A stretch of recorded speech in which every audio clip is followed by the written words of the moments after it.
Good morning, welcome back to my channel. And in this video, I'm gonna show you the Hot Toy 1/6 scale Iron Spider from the Spider-Man video game. So this is the one of those armor or suit that I seen in the video game. Now, there are quite a lot of suit in there actually. There are quite a lot of cool one that stands out, like Spider Pump, and there's the Iron Spider, and then Scarlet Spider. You got Negative suit, and you got the classic suit, and also the Mark IV, which you have seen it in my previous video. So there are quite a lot of them. There is also 2099, which is also a really cool one. I really like that one as well.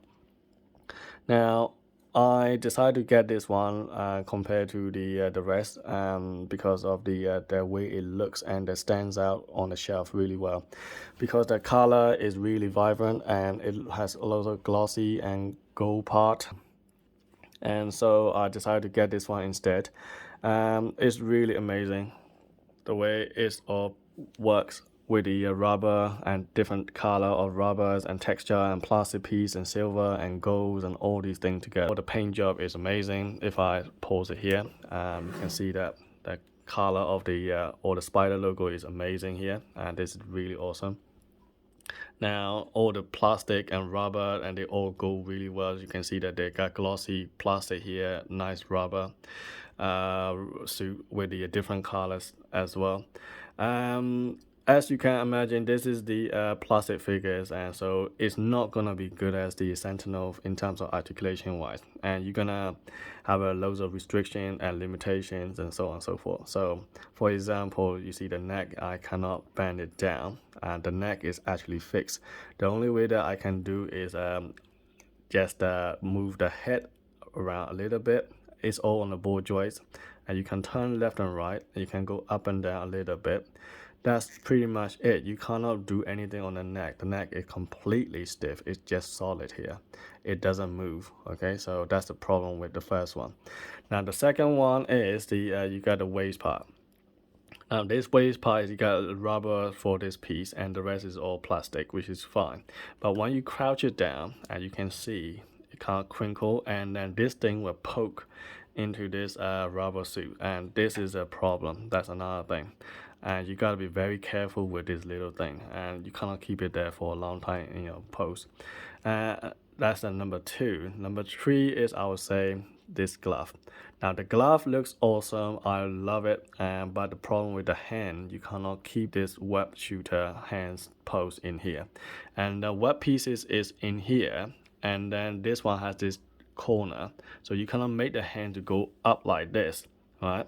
It's always going to be like this. It never go like this, which is really annoying. And what is the point of having the Spider-Man figure? You can't actually make the web pose like this. Okay, so in the figures, on the pictures on here, on the box, it looks like you can do it, but I don't know how to do that, because you cannot actually turn this glove around. You can turn this hand, even then it is on ball joint, you can turn, but you can see that it's quite limited because of the corner here. It's hitting the gold glove here, so that's the problem. So I don't think you can do crazy on the hand pose with the web shooting pose here, so that's really disappointing. And that's number three problem. Number four is again, you have this here, you see the plastic piece is quite sharp, so you're gonna have all the pointy thing here, so you're gonna have to move a little bit and turn it around like this. So that's the only way that you can do, otherwise you're gonna have the all the rubber piece will get scratched and damaged with this all the plastic part. So that's the problem with these figures actually. Other than that, I love everything about this. I mean, this is all awesome to me. This is like an Iron Man and a Spider-Man together. Now, I really like the paint job, as I mentioned before, and paint job is amazing. They're really cool. The legs and everything is incredible. It's all shiny and glossy. The feet is also good in terms of articulation, which is better than the Captain Marvel that I have. So because you can have little toe articulation here, you can actually swivel and you can move. I don't want to move too much here, but you can actually do it. If you pull this one down, you can have more range of articulation on the feet as well. At the moment on this leg is kind of stiff, so I may have to loosen out later, but it does work. Before when I take it out, I did actually manage to move this one around a little bit. And the back on the leg is also really good. That's another good thing. So you can see this like an Iron Man style, like a die-cast figure. So you can actually turn like this. Okay, it is really nice. You can go all the way down there, and you can see the feet has a little metal part here as well, so you can actually move around however way you like. And the good thing is that you can keep this feet on the ground completely flat. That's the main thing. That's what you really need to. In Captain Marvel, you can't do it because the ball joint is there, but the boot is too long, so you cannot tilt over. But in this one, you can. So that means your feet will always be in the ground, completely flat and surface, which you have to because the weight of this leg is really heavy. So if you don't have a correct ground balance here, the figure will keep on falling apart. So it is very important to have the ground clearance here. Look at this. Okay, I can keep it on there, and the feet will stay, and you can see that, and the whole figure will stay there. It's not a problem. But because of the arm is really big, it takes a lot of space in the shelf, and it's like two figures. You can actually waste it in the figure in the shelf. So that's the problem with this one. And the seller that I got it from is from the UK seller from the eBay. The guy said that I'm selling it because I don't have space for this guy in my collection. So I can see why. I definitely can see why, because it's so big and it's ridiculous. Now, in terms of accessory wise, he doesn't have anything else apart from a bunch of different hands. You got web shooting hands, which is useless because I can't actually use this one. And you got normal relaxed hand, and then you got a thumbs up hand, which I'm not sure what it's for, but okay. And you got fist, and you also have normal open hands, I guess. And so that's pretty much it. So you got two different hand style, which I put it in here, and that's pretty much it. And you got a bunch of web accessory. And so there we are. It's not really much in terms of the accessory wise.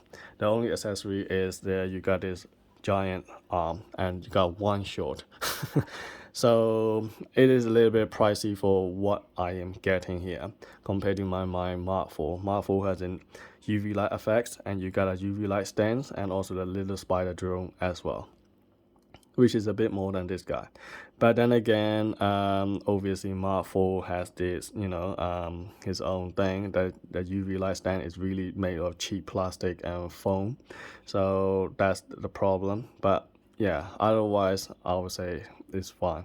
Now the price I pay for is I never bid on eBay. I got this one for £171 plus £3 on delivery, so 175 in total roughly, which is really good price. And there are some Chinese seller on eBay selling it for £181, something like that, in free delivery.